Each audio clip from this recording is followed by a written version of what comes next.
السلام علیکم ورحمۃ اللہ وبرکاتہ. الحمد للہ وکفا وسلام علی عبادہ الذین اصطفیٰ اما بعد فاعوذ باللہ من الشیطان الرجیم بسم اللہ الرحمن الرحیم ویؤثرون علی انفسہم ولو کان بہم خصاصہ سبحان ربک رب العزة عما یصفون وسلام علی المرسلین والحمد للہ رب العالمین. اللہم صلی علی سیدنا و نبینا محمد وعلی آل سیدنا و حبیبنا محمد وبارک وسلم. آج کل کے انٹرنیٹ دور کے اندر ایک چیز جو پیدا ہو رہی ہے خاص طور پہ ہمارے نوجوان بچوں اور بچیوں میں، وہ سیلفشنس ہے، خود غرضی. ہر بندہ بالکل اپنے ڈومین کے اندر رہتا ہے، ایک اپنے شیل کے اندر رہتا ہے. میں تو کبھی کبھی اپنے ساتھیوں سے لائٹ موڈ کے اندر یہ بات کرتا ہوں کہ یہ جو سیلفی کلچر ہے کہ ہر بندہ اپنی سیلفی بنا رہا ہے، یہ بھی سیلفشنس کی ہی نشانی ہے. پہلے زمانوں میں لوگ تصویریں کھینچتے تھے تو دوسرے کی تصویر کھینچتے تھے، بلکہ بہت خوش ہوتے تھے اس بات سے کہ دوسرے کی تصویر کھینچی ہے، رائٹ. لوگ کہتے تھے چیز کو چیز، تو ہر بندہ اسمائل کرتا تھا اور پھر وہ تصویر کھینچتا تھا، اور وہ بندہ جو تصویر کھینچ رہا ہے وہ اس تصویر میں نہیں ہوتا تھا، لیکن اس کو خوشی ہوتی تھی کہ میں تصویر کھینچ رہا ہوں. آج کل ہر بندہ اپنی سیلفی کھینچ رہا ہے، ہر بندہ اپنی تصویر کھینچ رہا ہے. تو ایک سیلفشنس کے موڈ کے اندر ہم لوگ جا رہے ہیں. خود غرضی ہمارے دین کے اندر بالکل بھی نہیں ہے. ہمارا دین دوسروں کے لیے آیا ہے کہ ہم دوسروں کی فکر کریں، دوسروں کے لیے جئیں، دوسروں سے محبت کریں. نبی کریم علیہ الصلوۃ والسلام نے ایک حدیث مبارکہ کے اندر فرمایا کہ تم میں سے کوئی شخص مومن ہو ہی نہیں سکتا، لا یؤمن احدکم حتی یحب لاخیہ ما یحب لنفسہ، کہ تم میں سے کوئی شخص کامل مومن ہو ہی نہیں سکتا جب تک کہ وہ دوسرے کے لیے وہ چیز پسند نہ کرے جو اپنے لیے پسند کرتا ہے. صحیح البخاری کی حدیث ہے. یعنی اس دوسرے کے لیے بھی سوچو، صرف اپنے لیے نہ سوچو. یہ بہت اہم ہے. ایمان کی کاملیت کے لیے ضروری ہے کہ ہم دوسروں کا خیال کریں، اپنے شل سے نکلیں اور دوسرے کے لیے فکر کریں. اپنے انوائرمنٹ کے اندر دوسرے پہ بھی نظر رکھیں کہ کوئی میرا بھائی، میری بہن کوئی تکلیف میں تو نہیں ہے، کوئی پریشان تو نہیں ہے. ایک گیدرنگ کے اندر اگر آپ بیٹھے ہیں مجلس کے اندر، خاص طور پہ میں اپنے نوجوان بچوں سے بات کرتا ہوں کہ دیکھیں آپ بیٹھے ہیں، کوئی بزرگ اندر آتا ہے، کوئی ایلڈرلی پرسن اندر آتا ہے، اور مثال کے طور پہ اور کوئی سیٹس نہیں ہیں، تو آپ دیکھیے کہ کوئی ایلڈرلی پرسن آ رہا ہے، کوئی بزرگ آ رہا ہے اور کوئی اور سیٹ نہیں ہے جس پہ کہ وہ بیٹھ سکے، تو آپ کھڑے ہو جائیے، آپ اس کو جگہ دیجیے. یہ ہمارا دین بھی ہے، یہ ہمارا کلچر بھی ہے. کلچر کی بہت ساری چیزیں دین کے مطابق ہیں اور وہ اس کو اپریشیٹ کرنا چاہیے. وہ کلچر کی چیزیں جو دین کے سے کانفلکٹ کرتی ہیں اس کو اپریشیٹ نہیں کرنا چاہیے. یہ بہت اہم بات ہے. انشاءاللہ تعالیٰ کبھی اس موضوع پہ بھی بات کریں گے کہ کلچر اور دین کے اندر ہم کیسے ڈفرینشیٹ کریں. لیکن کچھ چیزیں اچھی ہیں کلچر کے اندر، اور یہ والی بات کہ ہم بڑوں کی عزت کریں، بڑوں کو جگہ دیں، خواتین کو ہم عزت کریں، خواتین کو جگہ دیں. لیکن اس کے لیے سب سے پہلی چیز جو ضروری ہے وہ اویئرنیس ہے. کہ اگر ہم صرف اپنے فونز کے اوپر ہیں اور اپنے فون کے واٹس ایپس اور فیس بکس اور باقی چیزوں کو سکرول کر رہے ہیں اور ہمیں پتہ ہی نہیں ہے کہ ہمارے انوائرمنٹ کے اندر کیا ہو رہا ہے، کون آ رہا ہے، کون جا رہا ہے، کوئی پریشان ہے، کسی کی آپ شکل دیکھیں اور آپ دیکھیں کہ اس کے چہرے کے اوپر پریشانی ہے، تو آپ اس کے پاس جائیے اور آپ اس سے پوچھئے کہ سب ٹھیک ہے، خیریت ہے، آپ پریشان لگ رہے ہیں. یہ اس وقت تک نہیں ہو سکتا جب تک کہ ہم اپنے آپ سے باہر نہیں آئیں گے. یہ اس وقت تک نہیں ہو سکتا. تو اس فون نے، اس ڈیجیٹل ایرا نے، اس انٹرنیٹ کلچر نے یہ چیز بہت پیدا کر دی ہے کہ ہم اپنے شیل کے اندر چلے گئے ہیں. دیکھیں 3 طرح کے لوگ ہوتے ہیں. ایک ہوتے ہیں جن کو ہم گیورز کہتے ہیں، دوسری طرح کے لوگ ہوتے ہیں جن کو میچرز کہتے ہیں، تیسری طرح کے لوگ ہوتے ہیں جن کو ہم ٹیکرز کہتے ہیں. یہ 3 طرح کے لوگ ہیں. ایک ہیں کہ جو ٹیکرز ہیں، بس خود غرض لوگ، وہ چاہتے ہیں کہ ہمیں ملتا رہے، ملتا رہے، ملتا رہے، ہمیں دوسروں کی پرواہ نہیں ہے. ایسے لوگ کرپٹ ہوتے ہیں، ایسے لوگ کسی بھی طریقے سے لوگوں کا مال کھینچتے ہیں، جھوٹ بولتے ہیں، اپنا فائدہ چاہتے ہیں، دوسرے کو نقصان ہوتا ہے ہوتا رہے، ان کو کوئی پرواہ نہیں ہوتی ہے. تو یہ لوگ اچھے لوگ نہیں ہوتے ہیں جو ٹیکرز ہوتے ہیں. ایک ہوتے ہیں میچرز، کہ جیسا کرو گے ویسا بھرو گے، جیسا میرے ساتھ ہوگا ویسا ہی میں اس کے ساتھ کروں گا. تم میرے ساتھ اچھے ہو میں بھی اچھا ہوں، اگر تم میرے ساتھ برے ہو تو میں بھی برا ہوں. یہ میچرز ہیں. یہ کسی حد تک ٹھیک ہے، لیکن اسلام اس سے بڑھ کر چاہتا ہے. ہمارا دین چاہتا ہے کہ تم اس سے بڑھ کر مظاہرہ کرو، جس کو احسان کہتے ہیں. ان اللہ یأمر بالعدل والاحسان، اللہ تعالیٰ حکم دیتے ہیں عدل کا اور احسان کا. عدل یہی ہے کہ آپ میچرز ہیں، جیسے میں نے کہا کہ اسی حد تک وہ ٹھیک ہے، لیکن اچھی بات یہ ہے کہ تم احسان کا مظاہرہ کرو. اللہ تعالیٰ یہ چاہتے ہیں کہ اچھائی کا معاملہ کرو، بہترین معاملہ کرو، حسن سلوک کرو، بیسٹ ایٹیچیوڈ ہو. یہ ہوتا ہے احسان. اور یہ لوگ ہوتے ہیں گیورز. یہ لوگ زمانے کو دیتے ہیں، یہ لوگوں کو دیتے ہیں، یہ لوگوں کے بارے میں سوچتے ہیں، یہ لوگوں کا خیال کرتے ہیں. یہ جو میں نے آیت مبارکہ شروع میں پڑھی، بلکہ یہ ایک لمبی آیت مبارکہ، اس کا ایک چھوٹا سا حصہ میں نے اس کی تلاوت کی. اس کا ایک بیک گراؤنڈ ہے. ایک دفعہ آپ لوگوں نے شاید غالباً سنی بھی ہوگی یہ کہانی، یہ واقعہ سنا بھی ہوگا کہ ایک دفعہ نبی کریم علیہ السلام مسجد نبی میں تشریف فرما تھے، تو کوئی صحابہ آئے، باہر سے آئے، مسافر تھے، اور ہوٹلز تو تھے نہیں اس زمانے کے اندر، لوگوں کے گھروں میں لوگ رہتے تھے. تو جب باہر سے آئے تو نبی کریم علیہ السلام نے پہلے اپنے گھر میں پوچھوایا کیا گھر میں کچھ کھانے کو ہے. ریسٹورنٹس بھی نہیں تھے، ہوٹلز بھی نہیں تھے. تو سبحان اللہ، اللہ کی شان کہ نبی کریم علیہ السلام کے جتنی بھی ازواج مطہرات تھیں، امہات المومنین تھیں، انہوں نے کہا کہ یا رسول اللہ صلی اللہ علیہ وسلم گھر میں کچھ بھی نہیں ہے کھانے کو. فاقے کی نوبت تھی. تو نبی کریم علیہ السلام نے پھر صحابہ کرام رضی اللہ تعالی عنہم اجمعین جو بیٹھے ہوئے تشریف رکھتے تھے وہاں پر، ان سے پوچھا کہ کوئی ہے جو ان صاحب کو اپنے گھر لے جائے اور ان کو کھانا کھلائے. تو ایک صحابی، ایک انصاری صحابی تھے، انہوں نے کہا یا رسول اللہ میں ان کو اپنے گھر لے کے جانا چاہتا ہوں. تو نبی کریم علیہ السلام نے ان مہمان کو، ان مسافر کو ان صحابی کے پاس ساتھ بھیج دیا. جب وہ گھر آئے، اپنی اہلیہ سے کہا کہ میں ایک مہمان لے کے آیا ہوں. اب ان کو پتہ بھی نہیں تھا کہ مہمان نے آنا ہے. ہمارا تو آج کل ایسا ایٹیچیوڈ ہو گیا ہے کہ اگر ہم کسی مہمان کو گھر میں لے جائیں تو شاید گھر کی خواتین ناراض ہو جائیں کہ آپ پہلے بتا تو دیتے ہیں، آپ ایک دم سے اچانک مہمان لے آئے ہیں. لیکن یہ صحابیہ نبی کریم علیہ السلام کی تربیت یافتہ، انہوں نے اپنے شوہر سے کہا کہ آپ نے اچھا کیا آپ لے آئے، لیکن ایک مسئلہ ہے، اور مسئلہ یہ ہے کہ گھر میں صرف اتنا کھانا ہے کہ بچے کھا لیں. اچھا، اس زمانے میں ایسا بھی نہیں ہوتا تھا کہ سارا دن بچے منچنگ کر رہے ہیں، کوئی چپس کھا رہے ہیں، کوئی کوکیز کھا رہے ہیں، کہ جی ان کے پیٹ بھرے ہوئے ہیں، چلو رات کا کھانا نہیں بھی کھائیں گے تو کوئی مسئلہ نہیں ہے. ہارڈلی ان کو دن میں 2 وقت کا کھانا نصیب ہوتا تھا، ہارڈلی. یعنی شاید صبح کہیں کھایا ہوگا تھوڑا سا، کیونکہ گھر میں کھانا ہی اتنا ہے، تو صرف اتنا ہے کہ بچے کھا لیں.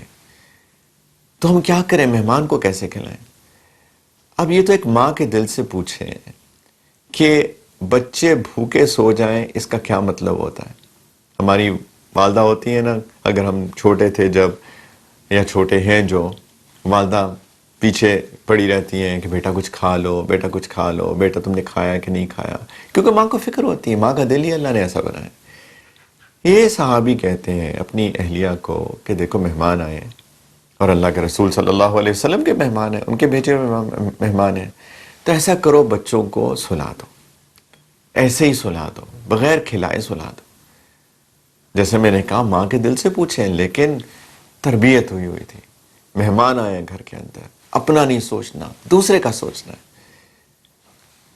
تو بچوں کو سلا دیا بغیر کھلائے. اب دونوں میاں بیوی نے پلان بنایا، اور پلان یہ بنایا کہ کھانا گرم کریں گے، کھانا گرم کر کے سامنے رکھیں گے، اور ظاہری بات ہے وہ اتنا سا کھانا ہے کہ ایک بندہ کھا سکے. جہاں بچے کھائیں گے وہ ایک ایڈلٹ کھا سکتا ہے، ایک بڑا آدمی کھا سکتا ہے، تو اس سے زیادہ تو کھانا ہے ہی نہیں. تو سامنے کھانا رکھیں گے تو اب مہمان چاہے گا کہ آپ بھی کھائیں ساتھ. تو اس وقت کسی بہانے سے چراغ بجھا دو، اندھیرا کر دو بالکل، تاکہ مہمان کھائے اور ہم ایکٹ کریں گے کہ جیسے ہم بھی کھا رہے ہیں لیکن ہم کھائیں گے نہیں، تو مہمان کو امبیرسمنٹ بھی نہیں ہوگی کہ میزبان نے نہیں کھایا. یہ پوری پلاننگ بناتے ہیں اور بالکل ایسے ہی کرتے ہیں. کھانا گرم کرتے ہیں، کھانا لا کے سامنے رکھا، جیسے ہی سامنے رکھا تو جو ان کی اہلیہ تھی صحابی کی، انہوں نے چراغ بجھا دیا، ایک دم اندھیرا ہو گیا. تو انہوں نے کہا او اندھیرا ہو گیا ہے، کوئی بات نہیں لیکن آپ کھائیے. اور یہ دونوں میاں بیوی انہوں نے ایکٹنگ ایسے کی جیسے کہ یہ بھی کھا رہے ہیں. اور اس میں بھی بہت بڑا لیسن ہے. اگر ہم کسی کے لیے کچھ کر بھی دیں، اگر کبھی کچھ کر بھی دیں تو 10 دفعہ شاید غالباً احسان جتلائیں گے اس کے اوپر کہ دیکھو میں نے تمہارے لیے یہ کیا، میں نے تمہارے ساتھ ایسا کیا. قرآن کہتا ہے کہ اگر تم کسی کے اوپر صدقہ کرو، کسی کے لیے کچھ کرو، کوئی چیریٹی کرو اور اس کے بعد اس کو تکلیف دو یا احسان جتلاؤ، تمہارا وہ صدقہ باطل ہو جائے گا. اللہ تعالیٰ فرماتے ہیں کہ اپنے صدقات کو باطل مت کرو. لا تبطلوا صدقاتکم بالمن والاذی، اپنے صدقات کو احسان جتلا کر لوگوں کو تکلیف دے کر باطل مت کرو، اس کا اجر ختم ہو جائے گا، اس کا ریوارڈ ختم ہو جائے گا.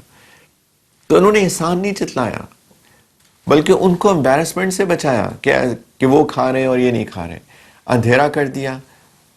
صحابی نے ان مہمان نے کھایا، یہ صحابی اور ان کی اہلیہ انہوں نے کچھ نہیں کھایا، اور وہ مہمان سمجھے کہ شاید یہ بھی کھا رہے ہیں کیونکہ تو ایکٹنگ کر رہے تھے، اپنا منہ ہلا کے آواز جیسے کہ وہ کھا رہے ہوں. اور مہمان نے پیٹ بھر کر کھایا، آرام کیا.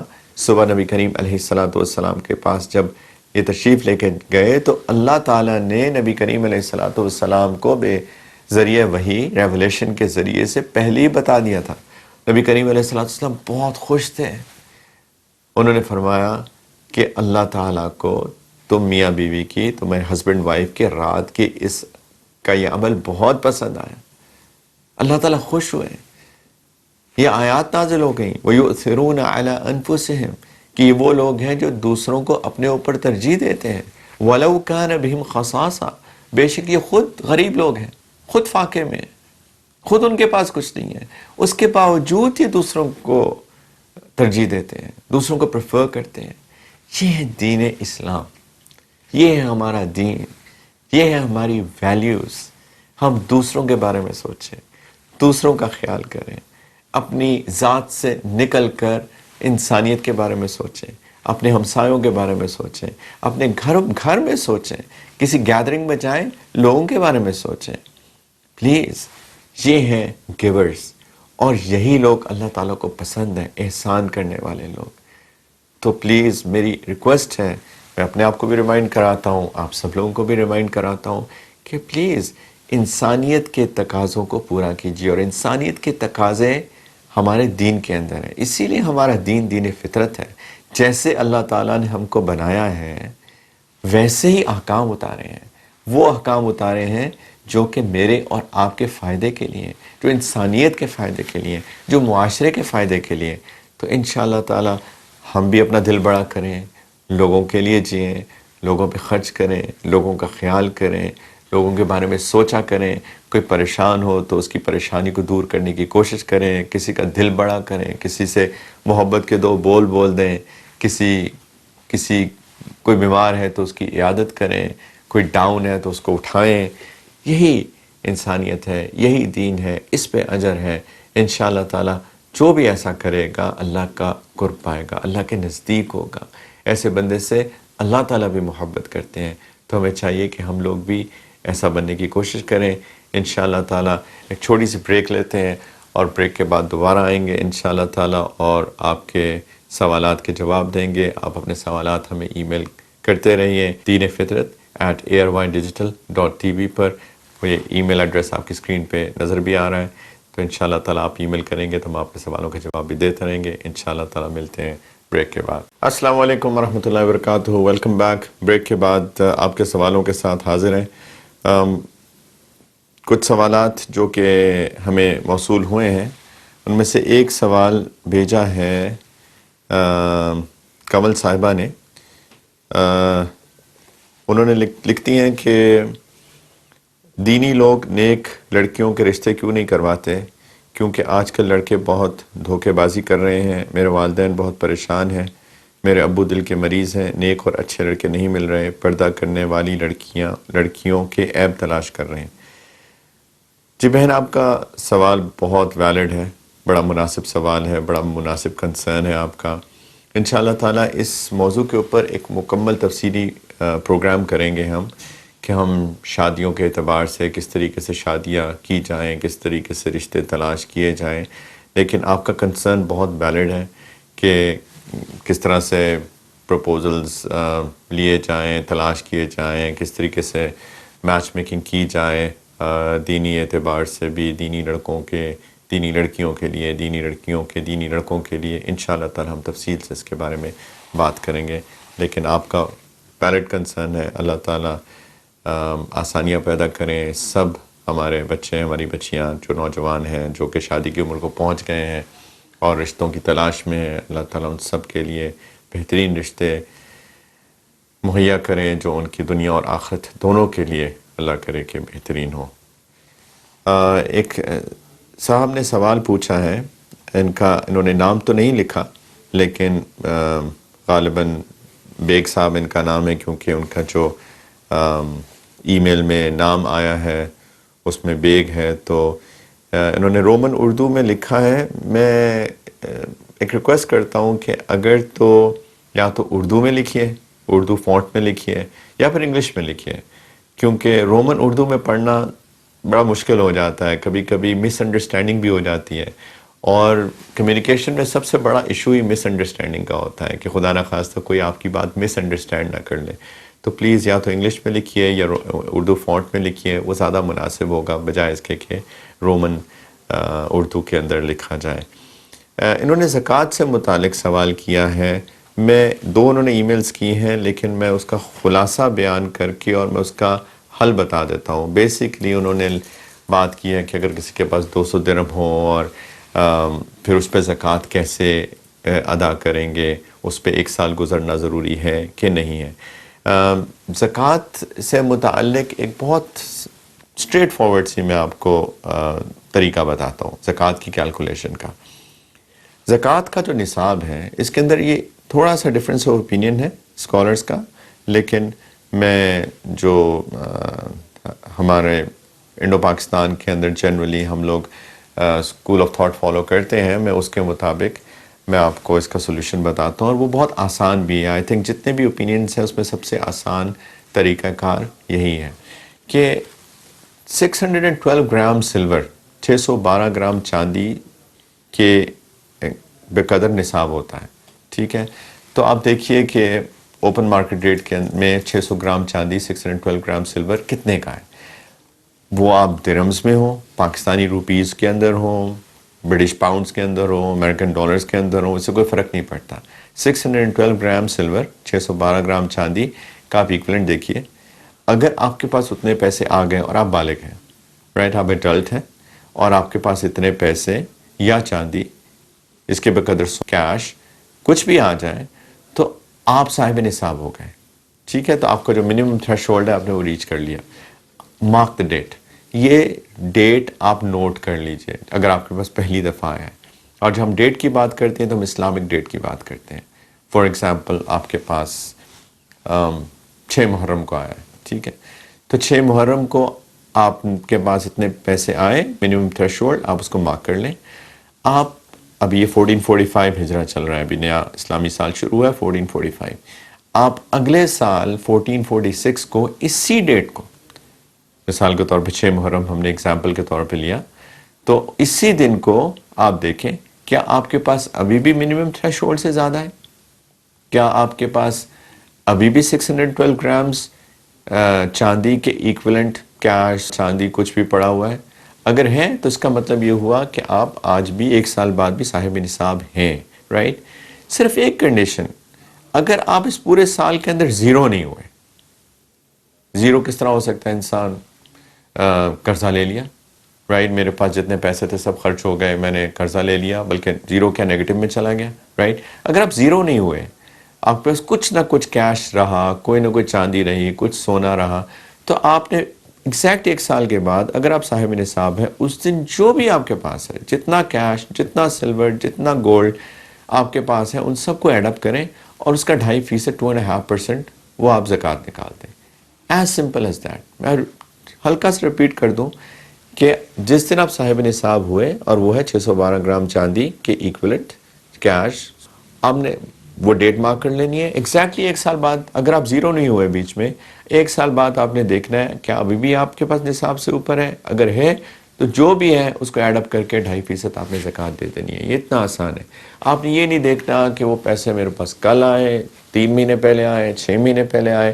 بس آپ نے اس دن جو بھی ہے، جتنا بھی ہے، اگر نصاب سے اوپر ہے، جب بھی آئے، بس آپ نے اس کا 2.5% کیلکولیٹ کر کے اس کی آپ نے زکوٰۃ دے دینی ہے انشاءاللہ. اپنے پلیز سوالات آپ ای میل کرتے رہیے. ایک سوال جو آج بات ہوئی سیلفشنس سے نکلنے کی، خود غرضی سے نکلنے کی، دوسروں کو اپنے اوپر پریفر کرنے کی، اس کے بارے میں اکثر لوگ یہ پوچھتے ہیں کہ کس چیز میں دوسرے کو پریفر کریں. تو بیسیکلی دنیا میں دوسروں کو پریفر کریں. دین کے بارے میں تھوڑی سی خود غرضی اچھی ہوتی ہے. مثال کے طور پہ ایک اپرچونٹی ہے لوگوں کو کھانا کھلانا، رائٹ؟ میں بھی کھلا سکتا ہوں، آپ بھی کھلا سکتے ہیں. تو میں کہوں کہ نہیں، کھانا میں کھلانا چاہتا ہوں، میں اس اپرچونٹی کو گریب کروں ایز اپوز ٹو میں کہوں اچھا جی آپ کھلا دیں. کسی کی مدد کرنی ہے، میں بھی کر سکتا ہوں، آپ بھی کر سکتے ہیں. تو میں چاہوں کہ میں یہ اپرچونٹی گریب کر لوں، میں دوسرے کی مدد کر لوں. تو دین کے معاملات کے اندر کوشش کریں کہ انسان تھوڑا سا سیلفش ہو جائے، میں اپرچونٹیز گریب کروں. لیکن جب دنیا کا معاملہ آتا ہے تو دنیا کے معاملات کے اندر میں دوسروں کو پریفر کروں. مثال کے طور پہ ایک گاڑی ہے، مجھے بھی پسند آ گئی، آپ کو بھی پسند آ گئی، دونوں کی نظر ہے اس کے اوپر، اور مجھے پتہ چل گیا کہ آپ بھی وہی گاڑی خریدنا چاہتے ہیں، دونوں کو پسند آ گئی. تو میں کہوں یار ٹھیک ہے آپ خرید لیجئے، میں کوئی اور دیکھ لیتا ہوں. دوسرے کو پریفر کر لیا. اللہ تعالیٰ کو یہ چیز پسند ہے. آپ کسی کے گھر گئے یا کسی فنکشن میں ہیں، کھانا سامنے رکھا ہے اور تھوڑا سا کھانا رہ گیا، مثال کے طور پہ باربیکیو پڑا ہوا ہے، کچھ چکن پیسز ہیں. اب آپ گئے، آپ کے ساتھ 1-2 لوگ اور بھی ہیں، اور آپ دیکھ رہے ہیں کہ ہم 3 ہیں اور پیسز 2 ہیں. تو آپ جانتے بوجھتے کوشش کر کے پیچھے ہو گئے تاکہ ان کو لگے کہ مجھے یہ چاہیے ہی نہیں ہے، اور وہ دونوں 1-1 پیس لے لیں. یہ ہے دوسرے کو پریفر کرنا. ہمارا حال کیا ہوتا ہے کہ ہم چاہتے ہیں کہ میں جلدی سے گریب کر لوں اس کو، میں جلدی سے اس کو لے لوں. تو یہ اچھائی ہوتی ہے، یہ احسان ہوتا ہے. اللہ تعالیٰ یہ چاہتے ہیں کہ دوسرے کو موقع دے دو، دوسرے کو اپرچونٹی دے دو، دوسرے کو کرنے دو. یہ اللہ تعالیٰ کو پسند بھی ہے، اور انشاءاللہ اس کے بدلے میں اللہ تعالیٰ ہمیں جنت میں اس کا بہترین نعم البدل عطا کریں گے. اور جنت کا نعم البدل لائک فار لائک نہیں ہے. جنت میں انسان کو کئی گنا زیادہ ملے گا انشاءاللہ. لیکن اس کے لیے دل کو بڑا کرنے کی ضرورت ہے. اس کے لیے تھوڑا سا مجاہدہ کرنے کی ضرورت ہے اپنے نفس کے ساتھ. تھوڑی شروع میں مشکل ہوتی ہے کیونکہ ہمیں عادت نہیں ہوتی ہے، لیکن جب اللہ تعالیٰ کا استحضار رکھ کے ایک دل میں یہ اس کیفیت کے ساتھ کہ اللہ کو یہ پسند ہے، انشاءاللہ تعالیٰ ہم جب اس ایٹیچیوڈ کے ساتھ لوگوں کے ساتھ رہیں گے تو انشاءاللہ عادت بھی ہو جائے گی، اور پھر ایسا کرنے میں مزہ آئے گا. پہلے تکلیف ہوتی ہے، پھر مزہ آنا شروع ہو جاتا ہے. تو اللہ کرے کہ ہم ایسے انسان بن سکیں کہ ہم جو دوسروں کے لیے جئیں، دوسروں کا خیال کریں. ای میل کرتے رہیے دین فطرت @ARYdigital.tv پر. انشاءاللہ تعالیٰ اگلے ہفتے آپ سے پھر ملاقات ہوگی. تو میں یاد رکھیے گا. آخر دعوانا ان الحمدللہ رب العالمین. السلام علیکم ورحمۃ اللہ وبرکاتہ.